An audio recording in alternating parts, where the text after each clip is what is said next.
Programme सरेआम के 8 साल। क्या है?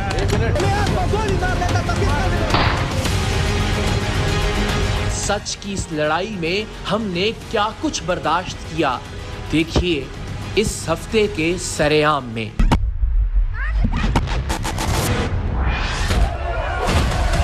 प्रोग्राम में आज आपका ये वादा है मेरा, याद करो।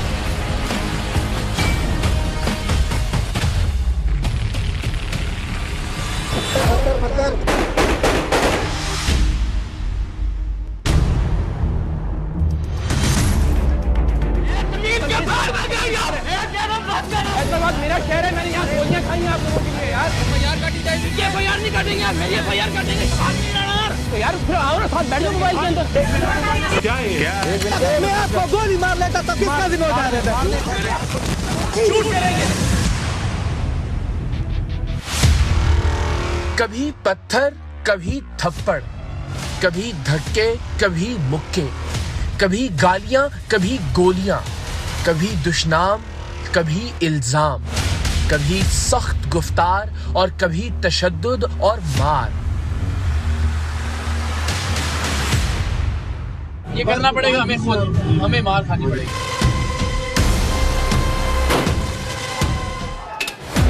कुछ नहीं, ना ना ना ना ना ना ना।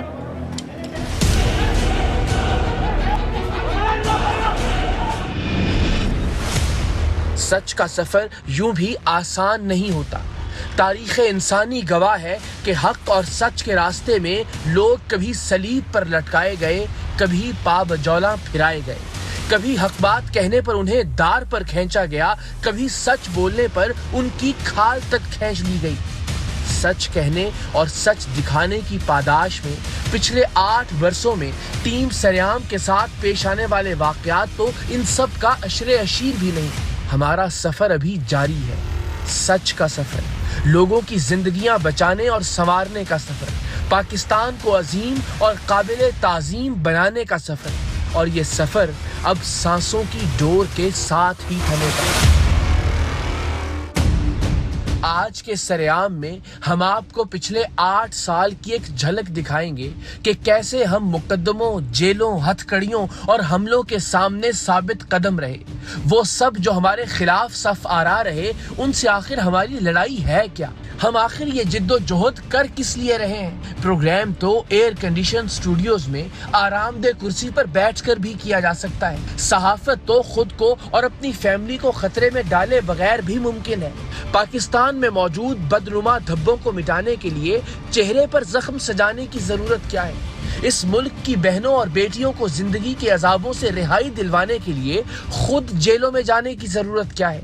इस मुल्क के बच्चों के हाथों में कलम देखने की आरजू में अपने हाथों में हथकड़ियां लगवाने की जरूरत क्या है? तो इन सब बातों का जवाब आपको शायद इस एक बात से मिल जाए कि 8 साल की इन मारों, गालियों, धमकियों और हमलों के नतीजे में कोई एक वाकया भी ऐसा नहीं जिसमें मैंने खुद किसी भी हमलावर के खिलाफ मुकद्दमा दर्ज करवाया हो। हाँ, उसने जो जुर्म किया या उसके जिस गलत काम को सरेआम की टीम ने बेनकाब किया, कानून अगर खुद उसे उसकी सजा देना चाहे तो फबेहा, लेकिन मैंने आज तक कभी इसे जाती लड़ाई नहीं समझा।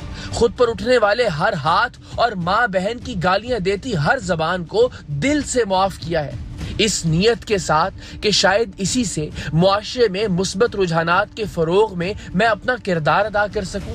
शायद इसे देखकर ही कोई एक शख्स दरगुजर करना सीख ले। शायद इसी वजह से कोई ये जान ले कि बदले, इंतकाम और कानूनी कार्रवाई का इख्तियार रखने के बावजूद मुआफ कर देना सबसे बड़ी बहादुरी होता है। आज का सरेआम पिछले 8 वर्षों में टीम सरेआम पर होने वाले तशद्दुद के नाम करने का ख्याल हमें लाहौर में पेश आने वाले हालिया वाक़े से आया, जिसमें सरेआम फायरिंग करते कुछ नौजवानों ने मुझ पर हमला किया। हमले के नतीजे में जिस्म के बाकी हिस्सों के साथ साथ चेहरे पर भी जख्म आए। मेरे साथ मौजूद मेरे दोस्त शकील जैदी और शुएब शाहिद भी हमलावरों की नफरत और तशद्दुद का निशाना बने। ये वाकया क्यों हुआ, आज के प्रोग्राम में इसकी तफसील भी देखिएगा और इससे पहले के वाकयात का अहवाल भी, और ये भी कि इन वाकयात के बाद क्या हुआ। मुझे सिर्फ जो शुरू में मैंने आके इनसे रिस्पेक्ट से बात की है ना, वो दिखा दो। तो बात है उसको बताओ, सुने ना।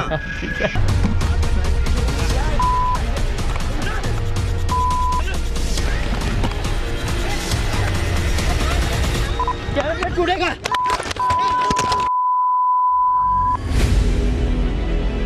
आपको ये जानकर शायद हैरत हो कि टीम सरेआम के अराकीन हर हफ्ते 2-3 रोज मुख्तलिफ अदालतों में जरूर पेश होते हैं। कुछ बरस पहले रेलवे कार्गो के जरिए गैर कानूनी अशिया की नकलो हमल एक स्टिंग ऑपरेशन के जरिए बेनकाब करने पर उस वक्त के वजीर रेलवे ख्वाजा साद रफीक ने टीम सरेआम पर स्मगलिंग का मुकदमा दर्ज करवा दिया था। सिर्फ यही नहीं, उस वक्त के चेयरमैन रेलवे और डायरेक्टर जनरल रेलवे के कार्गो निजाम में मौजूद खामियों को तस्लीम करने की बजाय बेशर्मी और ढिठाई से बाकायदा एक प्रेस कॉन्फ्रेंस करते नजर आए कि हमने स्मगलर गिरफ्तार कर लिए हैं। दरअसल ये हमारे वो नुमाइंदे थे जिन्होंने कराची से रेलवे कार्गो के अफसरान और एहलकारों को रिश्वत देकर बुक की जाने वाली गैर कानूनी अशिया लाहौर रेलवे स्टेशन पर वसूल की थी, और उस वक्त उनके हमराह DSNG भी मौजूद थी, जिस पर खुद उन्होंने ब्रेकिंग न्यूज की शक्ल में रेलवे कार्गो के निजाम में मौजूद भयानक तरीन खामी का भांडा फोड़ा था। कैसे बेवकूफ स्मगलर थे जो खुद लाइव न्यूज पर बता रहे थे कि हमने स्मगलिंग की है। सरेआम की टीम ने जिस तरह कराची से बुकिंग कराई थी, वो तमाम चीजें जो किसी भी तौर पर असला आपने ये देखा, गन्स है, रिपीटर है, बुलेट्स है, चर्स है, शराब है, ये चोरी का मोटरसाइकिल है, मतलब ये तो छुपा हुआ भी नहीं है। ये तमाम चीजें बहुत कामयाबी से पाकिस्तान रेलवे के थ्रू लाहौर पहुंच चुकी हैं, और ये वो ऑफिशियल जो सरकारी गोदाम है, सरकारी जगह है कार्गो की, बिल्कुल स्टेशन के अंदर वहां पर यही रिसीव की गई। और अब रिसीव करने के बाद यहाँ पर कार्गो के जो दर्जनों एहलकार थे उनके सामने ये सरेआम की टीम ने तमाम तर चीजें खोली। बहरहाल टीम सरेआम उस वक्त रेलवे के विफाकी वजीर की जाती अना का निशाना बनी। मुझ समेत हमारे बाकी अराकीन के खिलाफ मुकदमा दर्ज किया गया। हमारे लाहौर के साथी 7 रोज तक जेल में रहे, जिन्हें बाद अज़ां जमानत पर रिहाई मिली, और फिर तकरीबन हर हफ्ते अदालत में पेश होने और घंटों अदालती कार्रवाई के लिए हर पेशी पर खड़ा रहने के बाद 4 साल की तवील मुद्दत में इस केस का फैसला टीम सरेआम के हक में हुआ।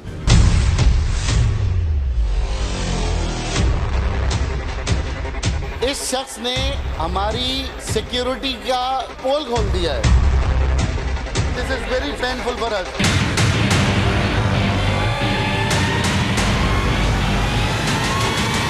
के साथ ये हज़रात तो आ रहे थे, 3 की पासें थी और चौथे की नहीं थी। हुकूमत वक्त की जानिब से ऐसा ही एक और मुकदमा टीम सरेआम पर पाकिस्तान की तारीख के एक बड़े और मुनफरद स्टिंग ऑपरेशन के नतीजे में कायम किया गया। हमने दिखाया था कि कैसे सिंध असम्बली जैसी हसास इमारत में सिक्योरिटी पर मामूर चंद एहलकारों और अफसरों को रिश्वत देकर या उनसे ताल्लुकात बनाकर आप इंतहाई आसानी से आतशी असलहा असम्बली के अंदर तक ले जा सकते हैं। तमाम सिक्योरिटी स्कैनर्स, करोड़ों रुपए की मशीनों और सैकड़ों सिक्योरिटी एहलकारों की मौजूदगी के बावजूद हमारा नुमाइंदा एक पिस्टल अंदर ले जाने में कामयाब हो गया था। अरकान असम्बली और वज़रा की अपनी ही सिक्योरिटी की खातिर किए गए टीम सरेआम के इस स्टिंग ऑपरेशन को भी अना का मसला बना लिया गया, और उस वक्त के वजीर दाखिला सुहेल अनवर सयाल ने बौखलाहट में हम पर ही मुकदमा दर्ज करने और हमें ही गिरफ्तार करने का हुक्म दिया। सिंध असम्बली की अपनी सिक्योरिटी के हवाले से भयानक हकायक दिखाने की पादाश में हमने जेल तो काटी ही, पिछले 4 साल से कमोबेश हर हफ्ते मुकदमे की पेशी पर हाजिर भी हो रहे हैं। क्लास शुरू होगा तो ऐसे ही बैठने के लिए आएंगे आप। परसों इजलास है ना, 5 मिनट के लिए बस वो एक होता है ना दिल्ली के अंदर शो। अंदर तो तुम खुद आ जाओगे ना? हाँ, यहाँ तो आ जाऊँगा। कंफर्म? हाँ, खुद ही बैठाऊंगा। Says about your securities, someone has a weapon here. इस शख्स ने हमारी सिक्योरिटी का पोल खोल दिया है। This is very painful for अस।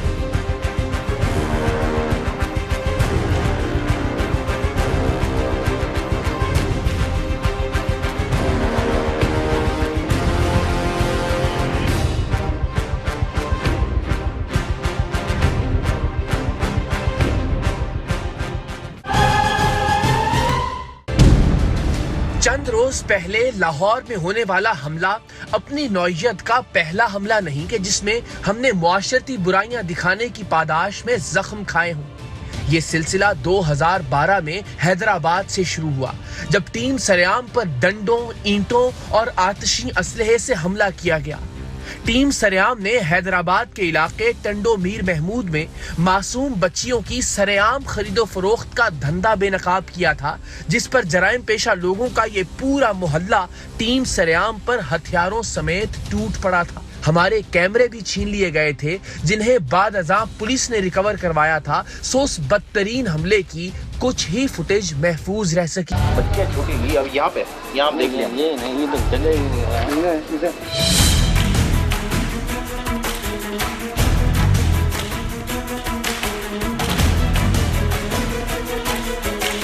लड़की खूबसूरत होती है, 80,000 70,000 इस तरह की जाती है। उम्र क्या होती है? कम मरोगी। अरे हो जा, कैमरा छोड़ दो ना भाई, कैमरा छोड़ दो ना भाई, कैमरा छोड़ दो ना यार, कैमरा तो दे दो ना। हैदराबाद में टीम सरेआम पर होने वाला ये हमला शदीद नौइयत का था, सो ये ज्यादा शिद्दत के साथ मंजर-ए-आम पर आया। वरना इससे पहले गैर कानूनी मज़बा खानों पर प्रोग्राम के दौरान भी टीम सरेआम को डराने के लिए हवाई फायरिंग हो चुकी थी। और यहाँ आपको ब्रेकिंग न्यूज दें कि टंडू मोहम्मद मीर हैदराबाद का ये इलाका जहाँ ARY न्यूज की सरेआम की टीम पर फायरिंग हुई है, और फायरिंग के नतीजे में ARY न्यूज के 2 कारकुन जो हैं वो शदीद जख्मी हुए हैं। सोना नहीं है, आंखें खोल के कामरान।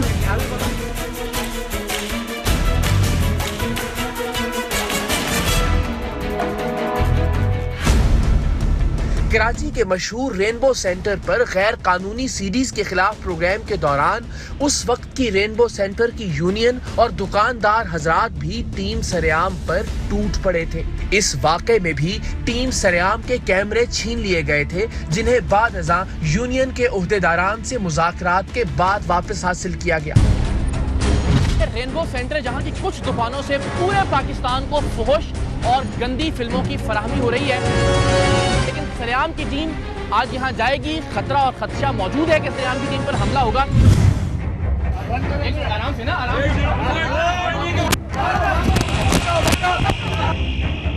ये माइक ये तोड़ दिया, इसका ये टेप निकाल ली। अब हमारे पास एक टेप है जिसके जरिए आधा सच आप तक हम पहुंचा सकते हैं। लाहौर में जैसे हवाई फायरिंग करते बुलवाइयों के एक पूरे गिरोह ने हम पर धावा बोल दिया था, बिल्कुल ऐसे ही लाहौर के इलाके अल-फलाह में कुछ अर्सा पहले ही टीम सरेआम और FIA की टीम पर पूरे इलाके ने हमला कर दिया था, जब हम गैर कानूनी टेलीफोन एक्सचेंज का काम करने वाले गिरोह के सरगना को गिरफ्तार करने के लिए वहां पहुंचे थे। गिरोह के सरगना ने FIA और सरेआम की टीम की मौजूदगी को भांपते हुए अपने उस इलाके की जानिब दौड़ लगा दी थी, जहां उसे उम्मीद थी कि उसके गिरोह के बाकी अफराद उसे गिरफ्तारी से बचा लेंगे। टीम सरेआम और FIA के अहलकार भी इसके ताक़ुब में उस इलाके तक जा पहुंचे, और जैसे ही FIA ने उसे गिरफ्तार करने की कोशिश की, इसके हवारियों का पूरा टोला इसे छुड़ाने पहुंच गया।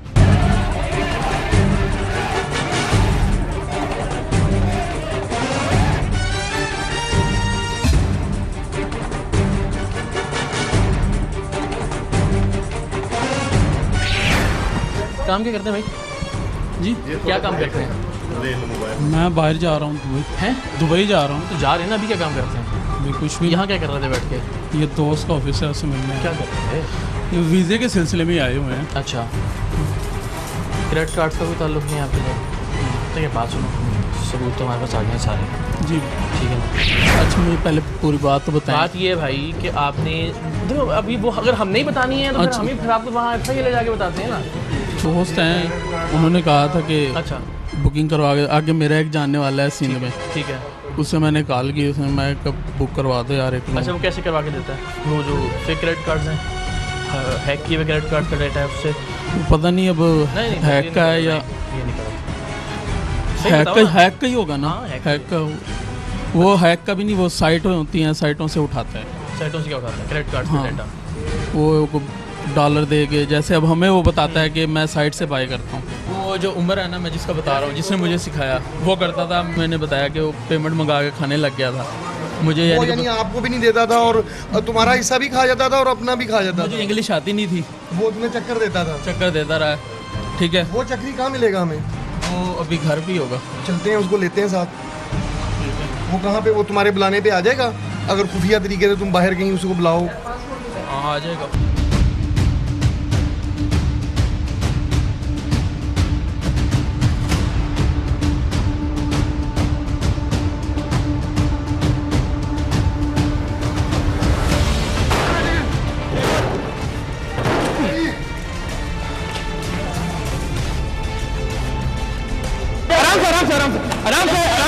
आराम से भागा क्यों है?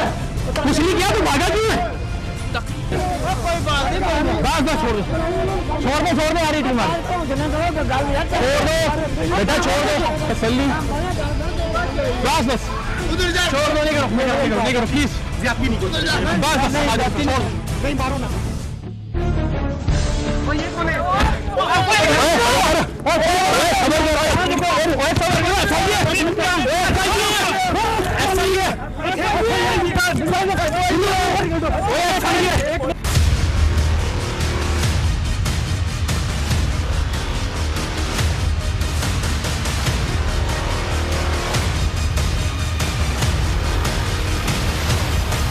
इस हमले के बावजूद FIA और टीम सरेआम इन मुल्जिमान को गिरफ्तार करके FIA लाहौर के हेडक्वार्टर्स लाई और इन्हीं मुल्जिमान की मदद से गैर कानूनी एक्सचेंज के एक बड़े नेटवर्क को बेनकाब भी किया। ये जो डिवाइस है, इससे आप करते हो टेलीफोन कॉल्स करते हो, नंबर जाता है इंटरनेशनल, पाकिस्तान का नंबर नहीं आता ना, इंटरनेशनल नंबर जाता है। फिर आप बताते हो लॉटरी निकली आपकी, इतने लाख की लॉटरी निकली है, इतने पैसे आप जमा करवा दें तो आपको लॉटरी मिल जाएगी। ये तरीका है ना फ्रॉड का। टीम सरेआम और कानून नाफिज करने वाले इदारों को सबसे ज्यादा मुजाहमत का सामना कराची के इलाके FC एरिया में करना पड़ा था, जहां अंतड़ियों और आलाइशों को पिघलाकर कुकिंग ऑयल और बनस्पति घी बनाने वाले माफिया ने छतों से जदीद हथियारों से फायरिंग और गलियों से हम पर पथराव शुरू कर दिया था। इस माफिया ने गैर कानूनी फैक्ट्रियां गिराने के लिए ले जाए जाने वाले बिल्डोजरों तक को तबाह करने के साथ साथ असिस्टेंट कमिश्नर की गाड़ी उल्टा कर उसे आग लगा दी।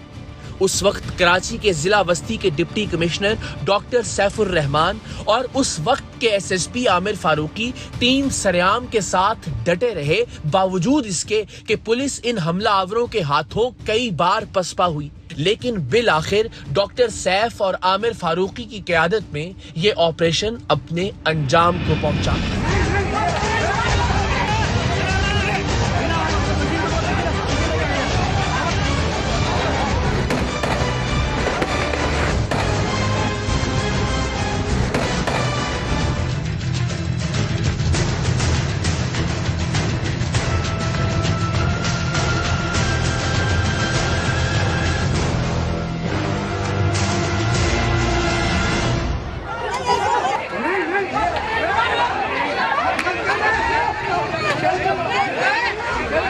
आप ये बोल रहे हो पंजे से तेल नहीं निकलता है, पंजे से तेल नहीं निकलता है, कैसे नहीं निकलता?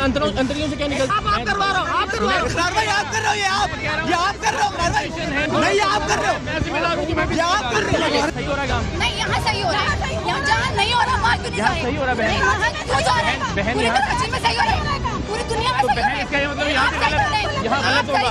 हाँ, मैं अल्हम्दुलिल्लाह सही कर रहा हूँ। कोई सही नहीं कर रहा,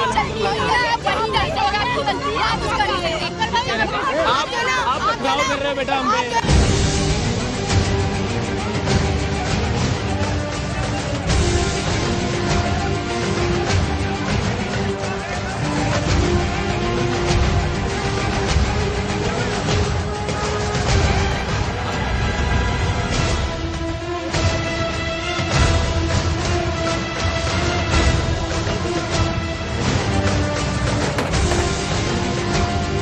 पावरफुल है ये लोग क्या गैर कानूनी असले से फायर करके भगा रहे हैं पुलिस को। असिस्टेंट कमिश्नर साहब की गाड़ी है, उसका ये हाल किया इन लोगों ने। छतों से ऐसे ही पथराव का सामना टीम सरेआम को कराची के इलाके कटी पहाड़ी और बल्दिया टाउन में भी करना पड़ा। कटी पहाड़ी जो उन दिनों अपने खून आशाम वाकयात की बदौलत खौफ की अलामत समझी जाती थी, टीम सरेआम ने वहां एक ऐसे कारखाने का सुराग लगाया जो सिगरेट से लेकर मल्टाई नेशनल डिटर्जेंट तक, साबुन से लेकर शैम्पूज तक पाकिस्तान में मिलने वाले हर बड़े ब्रांड की कॉपी तैयार कर रहा था। पुलिस के हमरा जब टीम सरेआम ने इस कंपाउंड नुमा कारखाने पर छापा मारा तो पहाड़ी पर वाक़े मकानात से टीम सरेआम और पुलिस के एहलकारों पर पथराव के साथ साथ फायरिंग भी शुरू हो गई।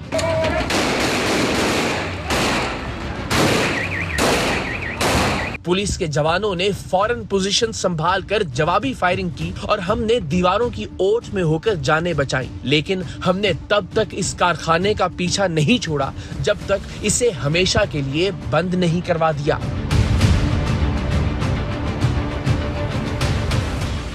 कराची के इलाके बल्दिया टाउन में भी टीम सरेआम को ऐसी ही सूरत हाल का सामना करना पड़ा जब हम जाली इंजन ऑयल बनाने वाले माफिया के खिलाफ कार्रवाई के लिए बल्दिया टाउन की उस गली में पहुंचे जहां हर दूसरा घर दरअसल घर नहीं बल्कि जाली इंजन ऑयल बनाने या पैक करने का कारखाना था। बस जैसे ही इनमें से एक कारखाने के खिलाफ कार्रवाई का आगाज हुआ, टीम सरेआम और पुलिस पर पथराव शुरू हो गया। कराची का इलाका है बल्दिया और यहाँ तकरीबन हर घर के अंदर ये काम हो रहा है।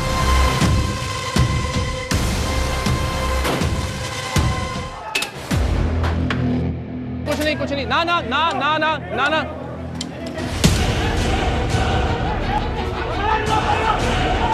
ये करना पड़ेगा हमें खुद, हमें मार खानी पड़ेगी।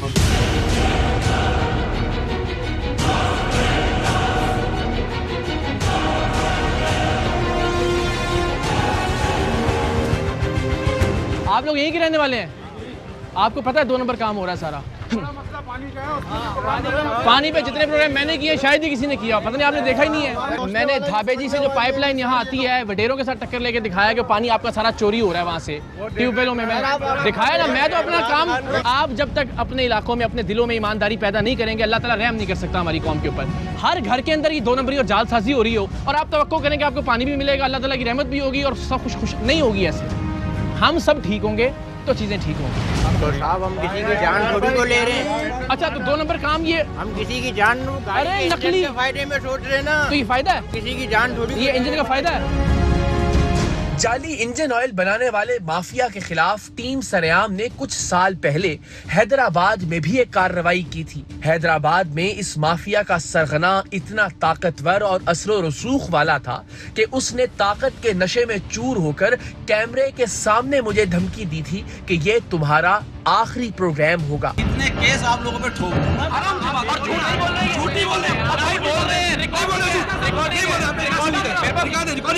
एक तरफ वो सीलें लग रही थी, जहाँ स्पीकर्स लगाए जा रहे थे, हर एक चीज की रिकॉर्डिंग।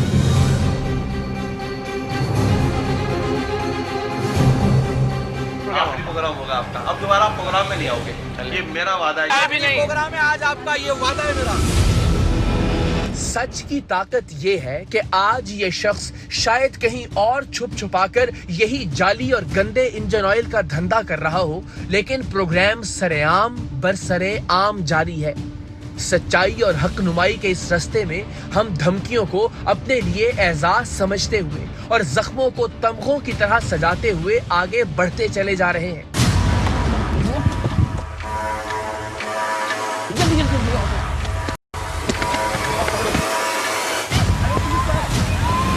ठट्ठा में गज्जू कस्बे के करीब मनशियात फरोशों ने भी हमें ऐसे ही जख्म दिए थे जैसे हमें लाहौर में नसीब हुए। गज्जू में मनशियात फरोशों से मनशियात खरीदने की डील करके उन्हें बेनकाब करने पर पूरे का पूरा गोठ टीम सरेआम पर हमला आवर हो गया था। मनशियात फरोश ने पहले गिरफ्तारी से बचने के लिए करीब के गंदे नाले में छलांग लगाई और फिर चिल्ला चिल्लाकर पूरे गांव को इकट्ठा कर लिया। और ये तमाम जो आप पानी देख रहे हैं, ये पानी नहीं, दरअसल कच्ची शराब है। गली गली हर जगह इर्द गिर्द के देहात में कच्ची शराब का एक कारोबार जारी है। शराब है, लड़ाई का भी आगाज है और जाहिर है ये बड़ी लंबी जंग है।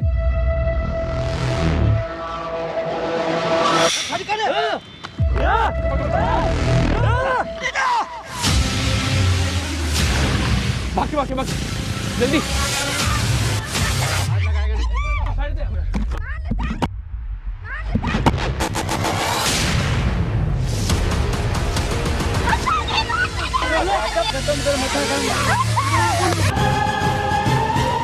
कराची में जिन दिनों खौफ और दहशत का राज था, उन दिनों हमने सरकारी कुतब और सरकार की जानिब से मुफ्त तकसीम किए जाने वाले एनर्जी सेवर्स की बाजार में खुलेआम फरोख्त पर एक प्रोग्राम किया था।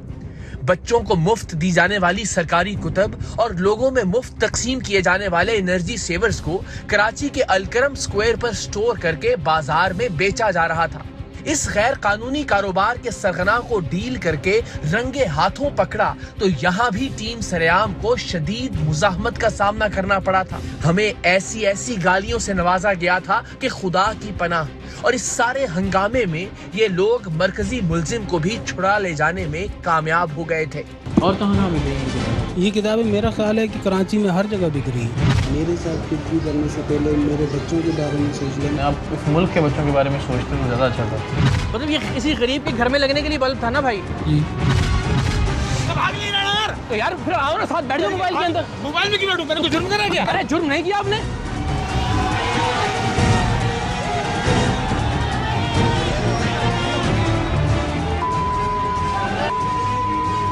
शर्म की बात है, बड़ी शर्म की बात है, बहुत शर्म की बात। यही काम कर रहा हूँ, खड़ा हूँ आप लोगों के बीच में, गालियाँ खा के खड़ा हूँ ना। मेरे दोस्त गालियाँ खा के खड़ा हूँ। मैंने कोई गलत काम किया था? मैंने कोई जुर्म किया जो गालियाँ खा रहा हूँ? आप लोगों में से किसी ने आवाज उठाई उसके खिलाफ? सबसे जन्नाटेदार मार मुझे उस प्रोग्राम में पड़ी थी जिसमें मैंने भेस बदलकर वॉल चॉकिंग के खिलाफ शऊर उजागर करने की कोशिश की थी। मैंने एक पेंटर का रूप धारा और उन दुकानों और दफ्तरों का रुख किया जिन्होंने वॉल चॉकिंग कर करके शहर का हुलिया बिगाड़ रखा था। हमने एक ऐसा रंग लिया जिसे बाआसानी साफ किया जा सकता था और ये रंग इन दुकानों और दफ्तरों के सामने जाकर करना शुरू कर दिया। मकसद इन लोगों को यह सबक सिखाना था कि अगर कोई आपके घर या आपके कारोबार की जगह पर पेंट करे तो आपको कितना गुस्सा आता है। आप इस शहर को अपना घर क्यों नहीं समझते? अगर इसे भी अपना माने तो कभी इसकी दीवारें गंदी ना करें। हमने जैसे ही शहर भर में वॉल चॉकिंग करने वाले इदारों के दफ्तरों और दुकानों पर रंग करना शुरू किया, उन लोगों ने हमें इस कदर जोर से पीटा कि कान में उन थप्पड़ों की धमक आज भी महसूस होती है। क्या हो गया? तुमसे पूछ रहा हूं ना, क्या हो गया? क्यों मिटा रहे हो ये? यार मिटा रहे हैं, सारे शहर को साफ कर रहे हैं। नहीं, हमारा घर है, दुकान है यार। इसके पैसे देते हैं भाई। किसके पैसे देते हैं? इसके पैसे देते हैं, टैक्स देते हैं हम इसका। फ्री में नहीं लिखवा रहे हैं। चलो नहीं यार, नहीं करना यार। चल यहाँ से आके जैसे तेरे बाप की हुकूमत है। चल भाई पैसे दिए तू गवर्नमेंट किसी का गवर्नमेंट का गवर्नमेंट कर रहा है साहब के। इसलिए कि गंद है यार, इसलिए कि गंद है भाई। दीवारों पे जाके मिटा। चल क्या बुरा लग रहा है कि यार साफ हो रहा है यार? अच्छा लग रहा है यार, अच्छा लग रहा है। साफ तो कर रहे थे यार, साफ तो। अबे ना यार, इतना करो यार, ये तो ना करो यार। क्यों कर रहा है साहब? यार साफ कर रहा हूँ। क्यों नहीं कर रहा है? कर रहे हैं यार, ये तो ना कर यार।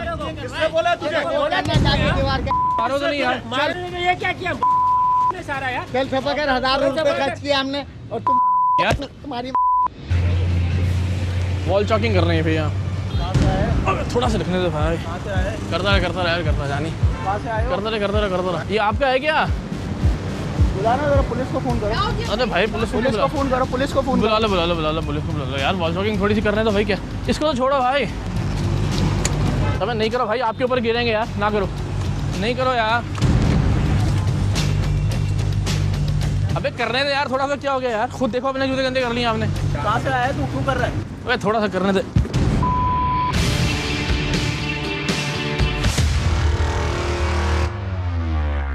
ये सब कहानियां तो जराइम पेशा अनासिर, 2 नंबर धंधों में मुलव्विस माफियाज और मुआशरती बुराइयों के परवरदा अफराद के तशद्दुद और मारपीट की हैं।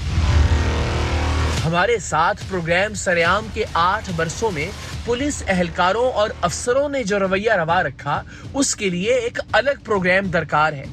मंडी बहाउद्दीन में एक मर्द का कई सालों तक लेडी कांस्टेबल के तौर पर पुलिस में भर्ती रहने का वाकया हो, या फिर कराची के थाना इकबाल टाउन में रिश्वत के बदले मुल्जिमान की रिहाई का केस। SHO साहिबान ने अपनी बदउनवानी पकड़े जाने पर हमेशा रऊनत और मुतशद्दद रवैये का मुजाहिरा किया है। गाजियाबाद से जिस मसाले वाले को पकड़ के लेके आए हैं आप यहाँ पर लाख रुपए से छोड़ के, और भाई आप अपनी हरकतें ठीक करें। आपको पता है आप क्या कर रहे हैं? इनको लाइन की फुटेज दिखाएं जरा, इनकी वीडियो दिखाएं जरा, लाइए इधर आओ आप। 1,06,000 रुपए किस चीज के लिए बताओ अपने अफसर को? किसने लिया? 1,06,000 रुपए किस चीज के लिए? किसने लिया? शाहिद साहब आए जरा, शाहिद साहब दिखाएं जरा, 1,06,000 रुपए किस चीज के लिए? और SHO साहब आपसे यहाँ बैठ के डील हुई है, आप इसको कैमरे को हाथ मार रहे हैं? आपको थोड़ी शर्म आनी चाहिए, आपको नदामत होनी चाहिए। बकवास का इस्तेमाल नहीं करें यार, नहीं करो, ओए ये नहीं करो,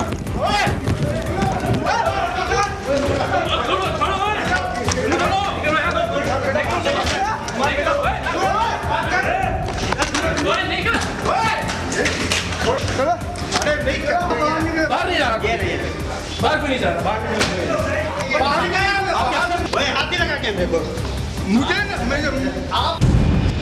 कराची ही के थाना नबी बख्श में गैर कानूनी असलहे की फरोख्त में मुलव्विस पुलिस एहलकार को रिहा करने पर सवाल पूछा तो भी वहां के SHO ने मुक्के लहराए और हैदराबाद के थाना हटरी के SHO से रिश्वतखोरी के सबूत दिखाकर सवाल किया तो भी SHO ने मुक्के बरसाए। हमारी डेली की 1000 मैनपुरी जाएंगी। मनशियात, मैनपुरी और गुटखा स्मगल करने में पुलिस अफसरान मुलव्विस। 1 टन एक दफा जाएगा, ठीक है। बस 50,000। अरे यार साईं, आप ही गिनने, आपने मुझे सारी घबराहट सब कर दी। SHO के कमरे में जाना है डायरेक्ट। बैठे तो क्या जिम्मेदारी है आपकी? ये मैनपुरी गुटखा जाने ले जाने का, भत्ता लेने की जिम्मेदारी है। ना बेटा जरा घुमाओ। SHO साहब जरा देखें, ये ब्रेक कर रहे हो। आपका बंदा सामने पैसे ले रहा है, बजाय इसके कि आप ये कहें कि बिल्कुल गलत किया, मुझसे गलती हुई, आप उसको ब्लैकमेलर बोल रहे हो। सबूतों के साथ बेनकाब करने पर टीम सरेआम पर एक बार फिर तशद्दुद।